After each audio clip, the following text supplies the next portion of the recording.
அப்படின்னா the new India assurance company limited அதிலிருந்து ஒரு சூப்பரான வேக்கன்சி பற்றி பார்க்க போகிறோம். அதாவது இதில் மொத்தம் 500 அசிஸ்டன்ட் போஸ்டிங் பற்றி கொடுத்துருக்காங்க. நம்ம தமிழ்நாட்டில் இருந்து மட்டுமே 40 வேக்கன்சி வந்து கொடுத்துருக்காங்க. யார் யார் அப்ளை பண்ணலாம், எந்த மாதிரி அப்ளை பண்ணலாம் அப்படிங்கிறத பற்றி தான் இந்த வீடியோவில் வந்து நம்ம பார்க்க போகிறோம். அதாவது online registration date, application fees அதெல்லாம் என்ன அப்படின்னு சொல்லி பார்த்தோம்னாக்க 17/12/2024 டு 1/1/2025 டேட் வரை நமக்கு டயர் இருக்குது. டயர் 1 ப்ரிலிம்ஸ் எக்ஸாம் எப்போ அப்படின்னா 27/1/2025. டயர் 2 எக்ஸாம் வந்து 2/3/2025 வரை இருக்குது அப்படின்னு சொல்லியிருக்காங்க.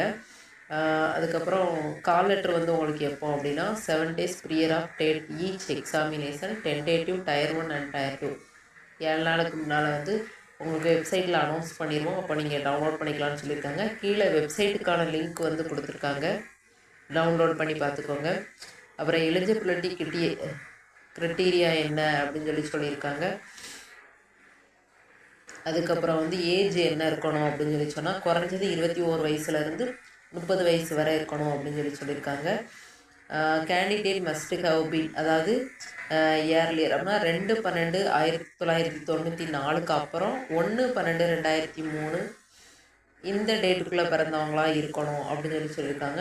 ஏஜ் ரிலாக்ஸேஷன் என்ன கொடுத்துருக்காங்க அப்படின்னா எஸ்சி எஸ்டி கேட்டகரியாக இருந்தால் உங்களுக்கு 5 வருஷம் ரிலாக்ஸேஷனும், ஓபிசி கேட்டகரியாக இருந்தால் 3 வருஷம் ரிலாக்ஸேஷன், அண்டு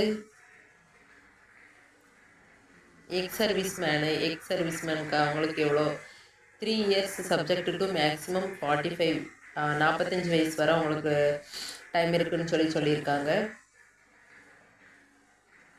ஏற்கனவே எக்ஸிஸ்டிங் எம்ப்ளாயி அப்படின்னா ஏற்கனவே இங்கே வேலை பார்க்குறவங்களா இருந்தால் அவங்களுக்கு 5 வருஷம் ப்ரையாரிட்டி இருக்குது அப்படின்னு சொல்லியிருக்காங்க.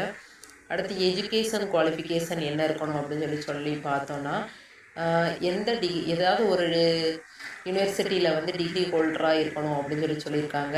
அப்புறம் இங்கிலீஷை வந்து ஒரு சப்ஜெக்டாக எடுத்து படித்து எஸ்எஸ்சி ஹெச்எஸ்சி இன்டர்மீடியட், அதாவது 10th 12th இல்லைனா கிராஜுவேட் லெவலில் வந்து நீங்கள் படிச்சிருக்கணும் அப்படின்னு சொல்லியிருக்காங்க.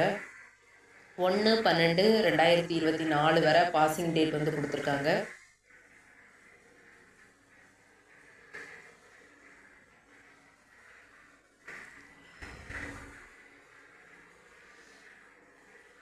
அதுக்கப்புறம் வந்து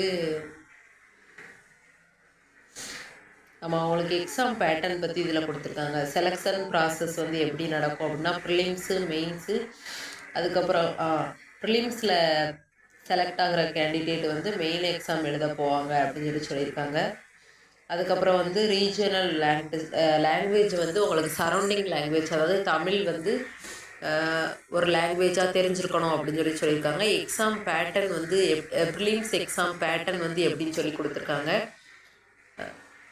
இங்கிலீஷ் லாங்குவேஜ் வந்து 30 கொஸ்டின் 30 மார்க் இருக்கும். அதாவது அதுக்கப்புறம் ரீசனிங் அது ஒரு 35 மார்க்குக்கு இருக்கும். நியூமெரிக்கல் எபிலிட்டி அது ஒரு 35 மார்க், டோட்டலாக உங்களுக்கு 100 மார்க்கு இருக்கும் அப்படின்னு சொல்லியிருக்காங்க. 60 மினிட்ஸ் வந்து உங்களுக்கு டைம் இருக்கும். எப்பயும் போல தான் லாங்குவேஜ் வந்து உங்களுக்கு 2 லாங்குவேஜில் இருக்கும், இங்கிலீஷ் அண்டு ஹிந்தி, இந்த 2 லாங்குவேஜில் இருக்கும் அப்படின்னு சொல்லியிருக்காங்க. அதுக்கப்புறம் வந்து மெயின் எக்ஸாமும் அதே மாதிரி தான்.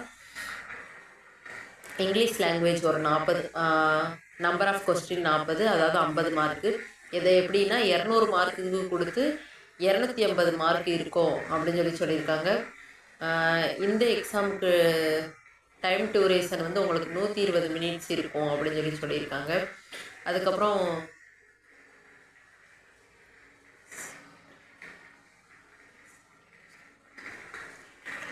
அதாவது கேண்டிடேட்ஸ் வந்து ப்ரிலிம்ஸ் எக்ஸாமுக்கு செலக்ட் ஆகிறவங்க வந்து அதுக்கப்புறமா மெயின் எக்ஸாமுக்கு வந்து செலக்ட் ஆகி அதுக்கப்புறம் அதில் பாஸ் ஆனதுக்கப்புறம் மெரிட் லிஸ்ட் அடிப்படையில் வந்து நாங்கள் எடுப்போம் அப்படின்னு சொல்லியிருக்காங்க.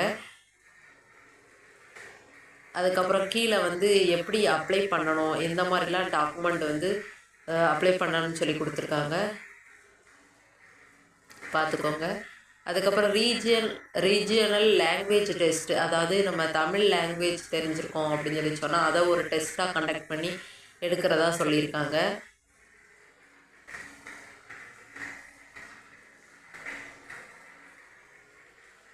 அதுக்கப்புறம் இந்த போஸ்டிங்கில் வந்து எக்ஸாம் சென்டர் எங்கெங்கே இருக்கும் அப்படின்னு சொல்லி பார்த்து தெரிஞ்சுக்கோங்க. நம்ம தமிழ்நாட்டை பொறுத்த வரைக்கும் நமக்கு வந்து சென்னை, கோயம்புத்தூர், மதுரை, நாகர்கோயில், சேலம், தஞ்சாவூர், திருச்சிராப்பள்ளி, திருநெல்வேலி அண்ட் வேலூர் இந்தந்த இடத்துலலாம் நமக்கு எக்ஸாம் சென்டர் இருக்கும் அப்படின்னு சொல்லி சொல்லியிருக்காங்க. டயர் 1 எக்ஸாமுக்கு தான் இந்தந்த சென்டர்லாம். டயர் 2 எக்ஸாமுக்கு வந்து நமக்கு சென்னை தான் போட்டிருக்காங்க தமிழ்நாட்டை பொறுத்த வரைக்கும். அதுக்கப்புறம் அப்ளிகேஷன் ஃபீஸ் சொல்லியிருக்காங்க. அப்ளிகேஷன் ஃபீஸ் வந்து எவ்வளோ அப்படின்னா எஸ்சி, எஸ்டி, பிடபிள்யூடி கேட்டகரியாக இருந்தால் உங்களுக்கு வந்து 100 ரூபா. ஜிஎஸ்டி இன்டிமேஷன் சார்ஜ் ஒன்லி 100 ரூபாயும். அதுக்கப்புறம் ஆல் கேண்டிடேட் மற்றவங்களுக்கு எவ்வளோ அப்படின்னு சொல்லி போட்டிருக்காங்க. இன்க்ளூடிங் ஜிஎஸ்டியோட சேர்ந்து 850 ரூபா இருக்கும் அப்படின்னு சொல்லியிருக்காங்க. அப்புறம் ஹவு டு அப்ளை வந்து கொடுத்துருக்காங்க. அப்ளிகேஷன் ரிஜிஸ்டர் பண்ணிட்டு அடுத்து பேமெண்ட் ஆஃப் ஃபீஸு, அதுக்கப்புறம் ஸ்கேன் பண்ணி எல்லா டாக்குமெண்ட்டையும் நீங்கள் வந்து அப்ளை பண்ணிவிட்டு signature, left thumb line impression and hand writing declaration form கொடுத்துருக்காங்க. அப்புறம் அப்ளிகேஷன் ரெஜிஸ்ட்ரேஷனில் வந்து எந்தெந்த மாதிரி உங்களுக்கு வந்து பேப்பரில் நீங்கள் வந்து ப்ரெசென்ட் பண்ணணும் அப்படின்னு சொல்லி கொடுத்துருக்காங்க. அதை பார்த்துக்கோங்க. அதுக்கப்புறம் மேலும் இதை பற்றின ஏதாவது ஒரு டவுட் இருக்குது வைக்கினா வெப்சைட் லிங்க் கொடுத்துருக்காங்க, அதில் போய் செக் பண்ணிக்கோங்க.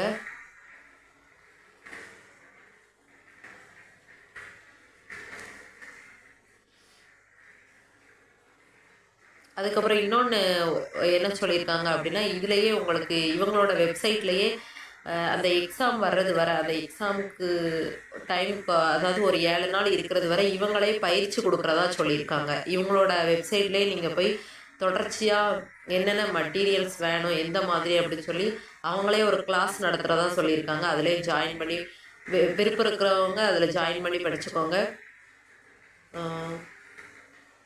ஆமாம், டிஸ்க்ளைமர் ஃபார்ம் வந்து இதில் கொடுத்துருக்காங்க, டவுன்லோட் பண்ணிக்கோங்க. நான் டிஸ்கிரிப்ஷனில் வந்து இந்த பிடிஎஃப் லிங்க் கொடுக்கேன், டவுன்லோட் பண்ணி பார்த்துக்கோங்க.